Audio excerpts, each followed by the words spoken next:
Assalamualaikum warahmatullahi wabarakatuh. Salam sejahtera untuk kita semua. Semoga kita dalam keadaan sehat walafiat, tidak kurang satu apapun, dan tetap semangat. Pada hari ini jumpa lagi dengan saya Asep Syaiful Bahri, SPMSI M4. Dan kali ini kita masuk ke dalam materi ke-7, yakni menangani pemasaran dan kerjasama desa wisata. Adapun isi materi dalam materi kali ini adalah membangun jejaring dengan industri pariwisata, mengembangkan strategi pemasaran dan kegiatan penjualan produk wisata dan ekonomi kreatif, melaksanakan pemasaran digital produk wisata dan ekonomi kreatif. Setelah mempelajari materi ini, diharapkan pengelola desa wisata dapat mengkaji, membuat dan mengembangkan industri pariwisata serta jejaring dan kemitraan, mengenali perkembangan pasar, mempersiapkan pemasaran, melaksanakan aktivitas pemasaran, dan melakukan evaluasi pemasaran dan penjualan. Menyiapkan aktivitas pemasaran digital, menangani dan mengevaluasi pemasaran digital produk wisata. Mengapa hal ini penting dilakukan oleh pengelola desa wisata dalam pemasaran dan kerjasama desa wisata? Karena dengan melakukan hal ini, maka akan meningkatkan jumlah kunjungan wisatawan, membangun citra dan branding desa wisata, meningkatkan pendapatan ekonomi masyarakat, memperluas jaringan dan dukungan, mendorong keberlanjutan, mengatasi tantangan yang kompetitif, juga dapat meningkatkan partisipasi dan pemberdayaan masyarakat. Isu strategis permasalahan dalam menangani pemasaran dan kerjasama desa wisata adalah di desa wisata itu masih terdapat masyarakat atau pengelola desa wisata yang belum memahami tentang pemasaran digital. Berikutnya adalah adanya anggaran untuk promosi yang masih kurang, sehingga desa wisata belum mampu untuk bisa mempromosikan secara baik dan menyeluruh mengenai potensi desa wisatanya. Berikutnya adalah masih ditemukannya branding yang lemah dan juga belum ada identitas-identitas yang unik di desanya. Keterbatasan jaringan dan kerjasama pun menjadi sebuah masalah juga dalam pemasaran dan kerjasama desa wisata. Kurangnya SDM yang kompeten dalam menangani pemasaran dan kerjasama desa wisata, infrastruktur dan aksesibilitas yang kurang baik, baik aksesibilitas jalan, moda transportasi, maupun aksesibilitas digital. Banyak desa wisata yang masih ketergantungan pada musim liburan, baik sekolah maupun liburan hari raya. Persaingan destinasi dengan wisata-wisata yang memiliki modal yang sangat besar, sehingga destinasi wisata yang memiliki modal yang sangat besar itu telah mampu melakukan pemasaran dan kerjasama desa wisata secara masif. Belum lagi ditambah dengan kurangnya evaluasi dari berbagai macam aktivitas pemasaran dan kerjasama. Dan juga mungkin masih kita temukan birokrasi-birokrasi yang rumit dalam melakukan pemasaran dan kerjasama desa wisata. Adapun langkah strategis dalam menangani pemasaran dan kerjasama desa wisata. Yang pertama adalah membangun jejaring dengan industri pariwisata. Hal ini kita lakukan dengan mengkaji industri pariwisata, membuat jejaring dan kemitraan, dan juga kita harus bisa mampu mengembangkan kemitraan. Berikutnya adalah mengembangkan strategi pemasaran dan kegiatan penjualan produk wisata dan ekonomi kreatif. Hal ini kita lakukan dengan mengenali perkembangan pasar, mempersiapkan rencana pemasaran, melaksanakan aktivitas pemasaran, dan melakukan evaluasi pemasaran dan penjualan. Yang ketiga adalah melaksanakan pemasaran digital produk wisata dan ekonomi kreatif. Yang bisa kita lakukan adalah menyiapkan aktivitas pemasaran digital, menangani pemasaran digital desa wisata, melakukan evaluasi pemasaran digital produk desa wisata. Langkah-langkah membangun jejaring dengan industri pariwisata. Yang pertama kita lakukan adalah kita harus bisa mengkaji industri-industri pariwisata manakah yang dapat bekerja sama dengan desa wisata. Hal yang perlu kita perhatikan adalah kita harus bisa mengidentifikasi industri pariwisata yang ingin terlibat di desa wisata. Posisi, potensi, peran, dan kontribusi industri pariwisata diinventarisasi sesuai kebutuhan dari desa wisata. Berikutnya adalah membangun jejaring dan kemitraan. Pengelola desa wisata harus memperhatikan kemitraan dengan industri pariwisata dijalankan sesuai dengan kesepakatan bersama. Pola kemitraan pun kita sepakati bersama sesuai kebutuhan dan keuntungan dari kedua belah pihak. Hak dan kewajiban industri pariwisata dan desa wisata dirumuskan sesuai kesepakatan, mungkin dengan sebuah surat perjanjian, akta perjanjian, dan sebagainya. Mengembangkan kemitraan. Hal ini kita lakukan dengan memperhatikan berbagai macam hal. Di antaranya adalah kemitraan industri pariwisata, desa wisata difasilitasi sesuai dengan kebutuhan. Potensi perluasan kemitraan diidentifikasi berdasarkan kebutuhan kedua belah pihak, sehingga kita bisa merancang kemitraan secara lebih luas dan bervariasi. Lalu kita evaluasi proses-proses kemitraan tersebut sehingga kita bisa merekomendasikan dengan melakukan berbagai macam perbaikan rancangan kemitraan berdasarkan dari hasil evaluasi tersebut. Hal yang perlu diperhatikan dalam membangun jejaring dengan industri pariwisata.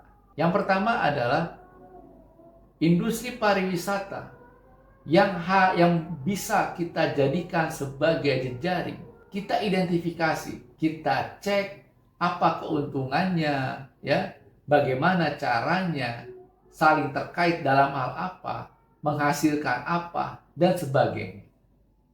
Berikutnya adalah memahami pola kemitraan yang dimaksud dalam hal ini, yaitu bentuk kerjasama yang saling menguntungkan antara dua belah pihak atau lebih untuk mencapai tujuan bersama. Mengetahui produk wisata, desa wisata.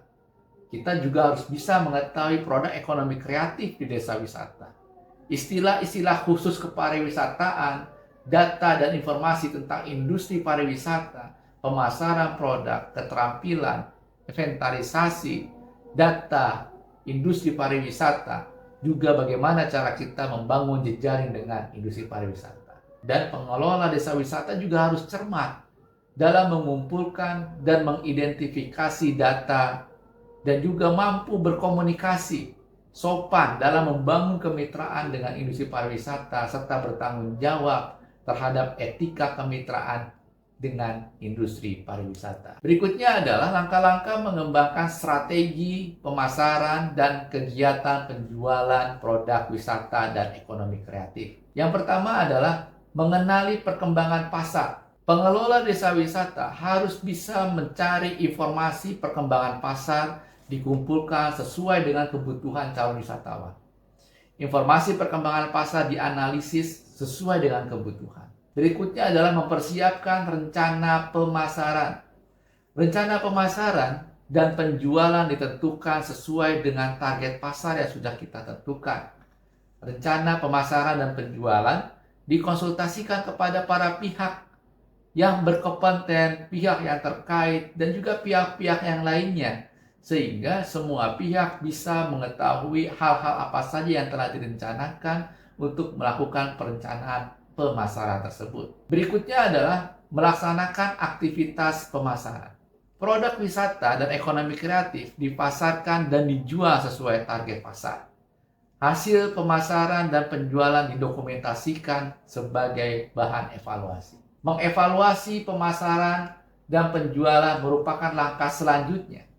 Hal ini dilakukan untuk bisa melihat dan juga bisa meningkatkan hal-hal apa saja yang sudah dilakukan dan juga hal-hal apa saja yang perlu ditingkatkan.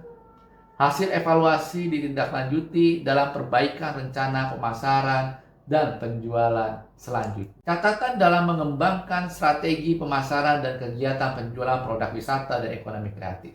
Pengelola desa wisata memahami rencana pemasaran dan penjualan, seperti apa produknya, bagaimana layanannya, ya, terus mengetahui usaha UMKM, usaha kecil dan usaha mikro serta menengah yang ada di desanya, mengetahui destinasi-destinasi yang ada di desanya, juga mengetahui event-event desa yang bisa dilakukan, yang bisa ditingkatkan. Ada event desa apa saja yang bisa menjadikan target pasar.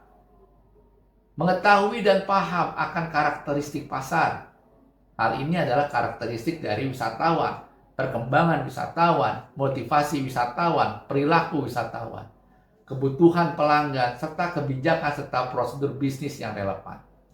Yang sudah pasti, pengelola desa wisata harus terampil, cakap, sopan, dan cermat dalam melakukan berkomunikasi pemasaran, menggunakan berbagai macam alat-alat pengolahan data dan sebagainya. Juga sudah bisa dan mampu membaca tren pasar. Langkah-langkah melaksanakan pemasaran digital produk wisata dan ekonomi kreatif. Menyiapkan aktivitas pemasaran. Kita harus sudah bisa menetapkan target pasar. Target pasar kita identifikasi sesuai jenis produk wisata dan ekonomi kreatif. Tren perkembangan pasar harus kita analisis, harus kita ketahui sehingga pemasaran digital pada desa wisata bisa kita identifikasi. Platform medianya kita bisa identifikasi. Dan juga kita sudah bisa menyiapkan serta merencanakan aktivitas pemasaran digital. Berikutnya adalah menangani pemasaran digital produk desa wisata.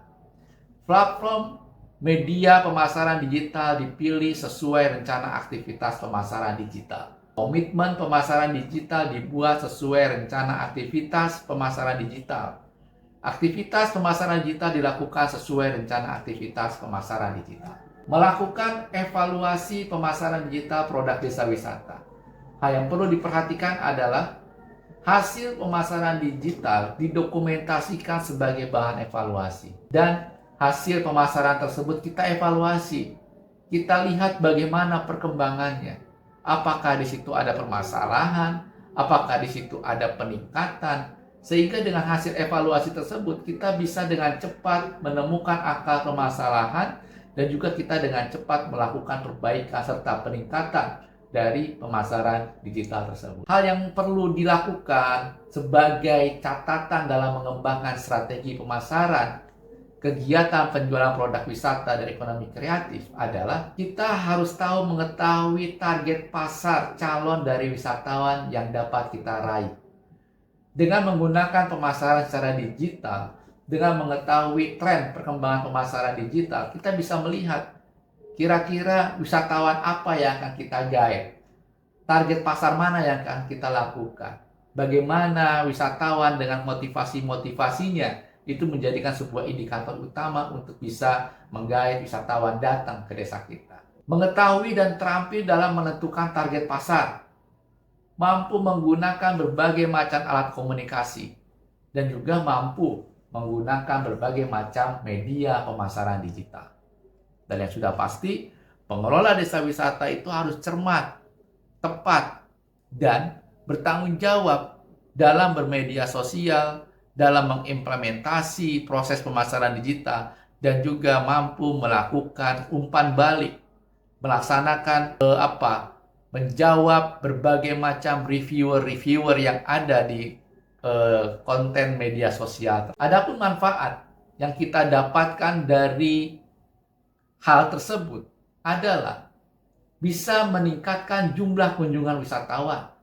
Dan tentu saja dengan konteks pemasaran digital yang kita lakukan, itu bisa membangun citra dan branding yang kuat.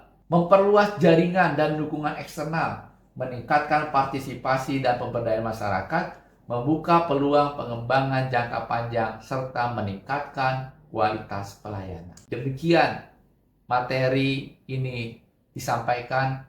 Semoga dapat bermanfaat untuk kita semua. Assalamualaikum warahmatullahi wabarakatuh. Salam sejahtera untuk kita semua dan tetap semangat.